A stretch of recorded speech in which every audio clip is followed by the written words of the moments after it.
अगर उन्होंने कोई एग्जाम्पलरी काम पहले कोई किया होता, बनारस को क्योटो के बराबर खड़ा करने के लिए, क्योंकि हमने आपने जो तस्वीर या जो विजन देखा, और खुशी तो तब हुई जब ये विजन आया कि हम वाराणसी को क्योटो बनाने जा रहे हैं। क्योटो वो रिलीजियस हेरिटेज सिटी है जापान की, जहां न जाने कितने टूरिस्ट जाते हैं। वहां की सफाई, वहां का पहुंचने का जो इंतजाम है, वहां की पार्किंग, वहां की फैसिलिटीज, वहां की और जो एमिनिटीज होती हैं, वो वर्ल्ड क्लास ही नहीं, वर्ल्ड क्लास से ऊपर के स्टैंडर्ड की हैं। तो जब ये बात कही गई कि वाराणसी को क्योटो बनाया जाएगा या क्योटो के तर्ज पर उसका विकास होगा, और मुझे याद है हम लोगों को भी भरोसा इसलिए आ गया क्योंकि उस समय के जो प्रधानमंत्री थे उनके साथ हमें भी भोजन करने का, खाना खाने का मौका मिला था, तो भरोसा और बढ़ गया। लेकिन इधर देख रहे हैं कि लोगों को परेशान किया जाए, कैसे किया जाए, तकलीफ कैसे पहुंचाई जाए, उनका कारोबार कैसे छीना जाए, उनको अपने डर से, अपने सरकार की ताकत से, सरकार के डर से कैसे डराया जाए जिससे वो अपनी मांग भी ना मांग सकें, और अपने प्रोजेक्ट को पूरा करने के लिए, पॉलिटिकल प्रोजेक्ट के लिए, डेवलपमेंट प्रोजेक्ट नहीं है, पॉलिटिकल प्रोजेक्ट को पूरा करने के लिए डिवाइड एंड रूल का रास्ता अपना रहे हैं कि ऐसा माहौल बना दो कि उन्हीं के बीच में मतभेद हो जाएं और कोई ना कोई एडवांटेज उठा ले। इसलिए हमारी मांग है कि ये पॉलिटिकल डिमोलिशन कंप्लीटली रुकना चाहिए। और दुनिया में तमाम देश हैं जहां पर वहां की सरकारों ने हेरिटेज, हिस्ट्री या अपने बाजार को संरक्षण कर करके जो आने वाले लोग हैं, कारोबार करने वाले लोग हैं, उनको सुविधाएं दी हैं। अगर इन्होंने न देखा हो वो इलाके, तो एक बार को हम सुझाव भी देना चाहते हैं। हालांकि हमारे मुख्यमंत्री जी सिंगापुर में स्पेन ढूंढ रहे थे, सिंगापुर में स्पेन। तो मैं कहूंगा कि दुनिया की जो टूरिस्ट सिटीज हैं, किस तरीके से उन्होंने अपनी गलियों को संरक्षण रखा। 2 लोग जा सकते हैं, पूरा बाजार है, दुकानें हैं, 2 लोगों की चलने की रास्ता है, तब भी उन्होंने उसको डिमोलिश नहीं किया, वही हेरिटेज का संरक्षण किया। क्योंकि विरासत में क्या मिल रहा है, हम पुरानी पीढ़ी से क्या सीख रहे हैं, क्या मिल रहा है आपको। यहां बहुत सारे कारोबारी जो हमारे पास 1-2 हैं, जो वो कह रहे हैं कि दादा परदादा से उनकी दुकान है, कई वर्षों से वो दुकान में काम कर रहे हैं और कोई बहुत बड़ा कारोबार नहीं कर रहे हैं।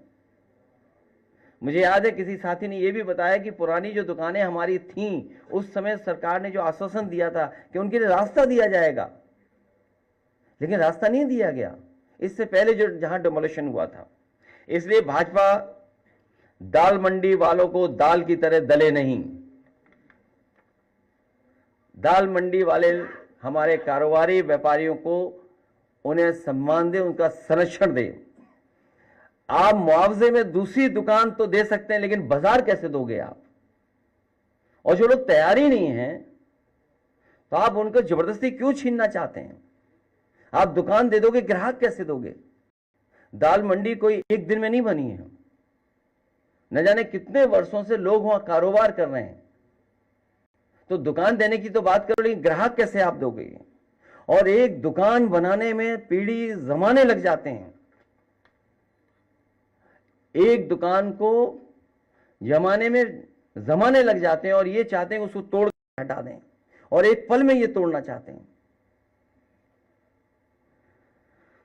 और सबसे बड़ी बात तो यह है कि भाजपाई जो नेगेटिव है, नकारात्मक है, संकीर्ण सोच है, वो कैसे चौड़ीकरण की बात करते हैं? चौड़ीकरण भाजपा की संकीर्ण सियासत की साजिश है। ये साजिश कर रही है, ये चौड़ीकरण जो कर रही है, ये भाजपा की संकीर्ण सियासत की साजिश है। ये एक विरोधाभास भी है, क्योंकि संक्री बहुत नकारात्मक सोच वाले वो चौड़ा करने की बात कर रहे हैं। किसी की जीविका छीनने का अधिकार कब से मिल गया इनको? और भाजपा वाले अपनी ताकत का इजहार करना चाहते हैं अधिकारियों के माध्यम से। ये जो जीत या जो ये अधिकारियों के माध्यम से दबाव बनाना या मैसेज देना, डराना धमकाना, ये कितने दिन चलेगा? आज हम और आप लोग बैठे हैं तो और दिन कम हो गए हैं। पहले बैठे थे तो न जाने कितने दिन थे, 20-25 दिन और कम हो गए। तो हर दिन कम हो रहा है। और इन्होंने कोई ऐसा एग्जाम्पलरी काम किया हो तो बताएं। समाजवादी सरकार में मॉल बना था लखनऊ में, वो बेच दिया इन्होंने। ये तो बेचने वाले लोग हैं। कहीं ऐसा तो नहीं कि ये बड़े बड़े लोगों से मिलकर के कोई बहुत बड़ी साजिश कर रहे हो। वर्णा जैसी नदी को साफ रख करके और वाराणसी का ट्रैफिक कैसे कम हो, उसके लिए जो रिवर फ्रंट की तैयारी थी वो भी इन्होंने रोक दी। अब कभी कभी सोचते हैं कि कुछ लोग तस्वीरें चलाते हैं कि वर्णा नदी पे हम ये डेवलपमेंट करने जा रहे हैं, जबकि जो प्रोजेक्ट उस समय बना था उससे वर्णा नदी साफ भी हो गई होती, लोगों को आने जाने का रास्ता मिल जाता, पार्किंग की जगह मिल जाती। और मुझे खुशी इस बात की, आज दोबारा बात दोहरा रहा हूं मैं। विधानसभा में मैंने दोहराई थी बात और लोकसभा में मैंने ये बात कही, कई मौकों पर कहा मैंने कि आज जो मेट्रो जितनी भी चल रही हैं यूपी में, आपकी लखनऊ की मेट्रो समाजवादी की देन है, कानपुर की मेट्रो समाजवादी की देन है, नोएडा से ग्रेटर नोएडा जोड़ने वाली मेट्रो समाजवादी पार्टी की देन है, नोएडा को दिल्ली से जोड़ने के लिए मेट्रो समाजवादी पार्टी की देन है, आगरा की मेट्रो समाजवादी की देन है।